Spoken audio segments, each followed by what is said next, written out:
একটি উত্তেজনা পরিবেশ তৈরি হয়েছে।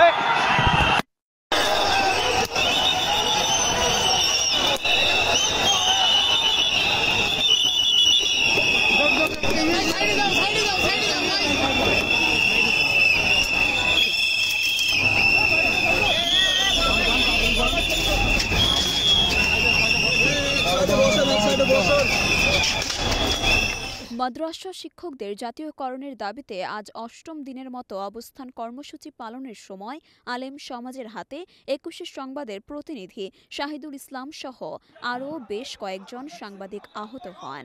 আজ রবিবার শাহবাগ মোড়ে অবস্থান কর্মসূচি পালনের সময় ব্যাপক বিশৃঙ্খলা সৃষ্টি হয়। অবস্থা বুঝে পুলিশ বাহিনী কঠোরভাবে অবস্থান নেন। এ সময় পুলিশের সাথে সংঘর্ষ হলে ধাওয়া পাল্টা ধাওয়া শুরু হয়। পুলিশ বাহিনী পরিস্থিতি নিয়ন্ত্রণে আনার জন্য টিয়ার সেল, জল কামানের সহায়তা নেন। আলেম সমাজের ছত্রভঙ্গ হলে তখন তারা ছন্নছাড়াভাবে ইট পাটকেল নিক্ষেপ করতে থাকেন। এমন পরিস্থিতিতে আশেপাশে অবস্থানরত সাধারণ জনতা সহ সাংবাদিকরা আহত হন। সাংবাদিকদের মধ্যে গুরুতর আহত হন ২১ সংবাদের প্রতিনিধি শাহিদুল ইসলাম।